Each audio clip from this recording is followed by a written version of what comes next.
Now, this is a dramatic Twitter storm because this is Ambassador Jeni's last live Twitter storm, okay?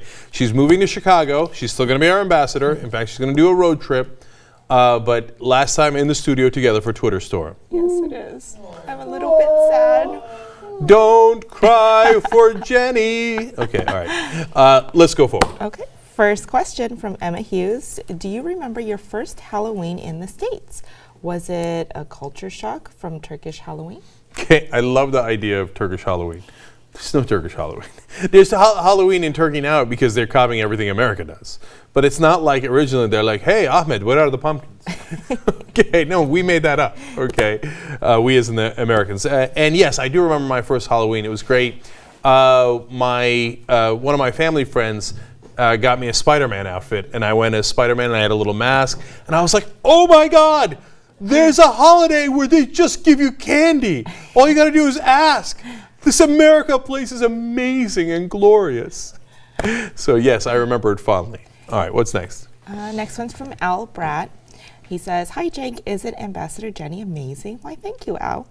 Won't you miss her on her epic migration across the country? Why, I'm glad you asked, Al. Yes, in fact, she is amazing. That one was relatively easy. No, actually, you can see Jeni along the way. She's actually doing meetups from LA to Chicago, all the way down the road. So go to tytnet.com/meetups. Yes. And you'll see where Jeni's going, and you'll be able to do a meetup with her in all those different cities that she's going to hit. Yep, so I'm super excited about it. That's all very fun, man. Is there a more interactive show in America? Answer, no. Next question.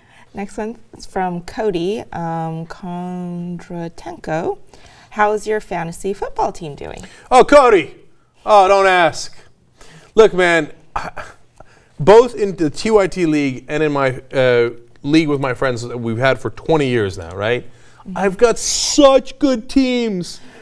Oh, but the schedule's killing me. Oh, I've been robbed. The injustice is fairly legendary. Okay, but wait, because I believe that in the second half of the season, there will be a lot of me saying, here comes Uger. So we'll see. We'll see if justice turns in our direction, because I do have solid teams. I'm 4-4 in both leagues. All right, go ahead. Next one's from Theo Pollard. Is there one issue, no matter how big or small, that you will defend President Obama's stance on? 100%, no questions asked. All right, okay, that's a fair question. Lily Ledbetter. Am I not merciful? That's the law that allows for women to fight for equal wages. It was clearly the right thing to do. President Obama put it at the top of his priority list when he first came into office, got it passed, God bless, support him 100% on it. Boom, drop the mic. Drop the mic. Okay, no, actually, I got to keep going. All right, what's the next question? Next one's from Serge Vertinov. Where do you think TYT would be today if he had taken detours at MSNBC and Current? If he had never taken detours? So, yeah, that's a really interesting question. I don't consider them detours. I think that they both wound up helping us in different ways. You know, the MSNBC one certainly got to show a lot more notoriety. I think that's a good thing. And it got a lot of people. I mean, people come up to me all the time and say, hey, I saw you first on MSNBC or on Current, and now I follow you online. So that's actually a great thing. And Current was terrific to us for 2 years. We had the studio together. It was a great bunch of people to work with, spread the not just the show, but the ideas behind the show. Mm-hmm. So they weren't really detours. But I'll tell you what. Look, sometimes you catch a bad break and there's nothing. You get run over by a bus, sad day, that's it, it's done, right? But oftentimes in life, even if they were detours, you just get right back on the horse, right? And the whole thing is willpower, right? Step one, show up. Step two, get up after you've been knocked down, because you're going to get knocked down. There's no question about that. That's not the question. The question is, how do you respond, right? Get up, get up, get up. And finally, if you learn and you adjust, then it doesn't matter what detours life throws at you, okay? Just keep fighting forward, and you get to where, either way, you'll get to where you were supposed to be, okay? Next. Next one's from Derek. He wants to know your number one piece of advice for future dads. Well, that's a very lovely question. I like that question. First of all, you know, all the t-shirts, keep calm and carry on. Like, if I had been a dad earlier in my life, I would be like, oh my God!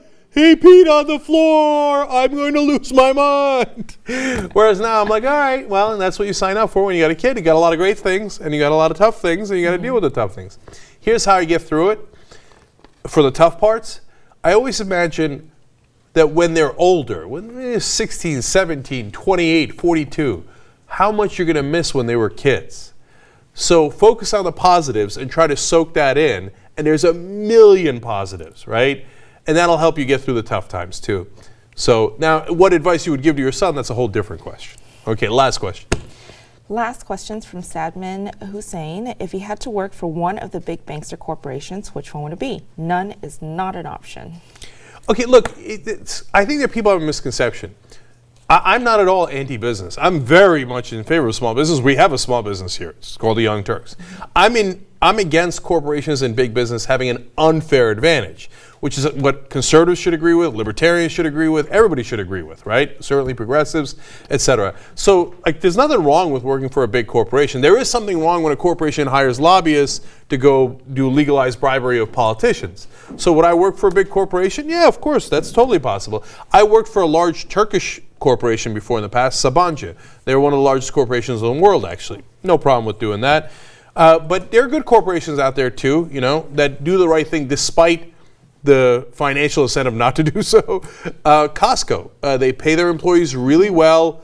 They get really great results. So it's possible, if you're led by a decent human being, that you actually don't crush your workers and your community, etc. And some unfortunately do. But Costco doesn't. So there's good businesses out there. I'd try to find one of those and work for them.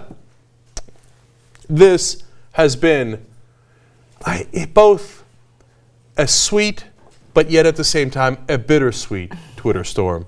Ambassador Jeni will miss you in person.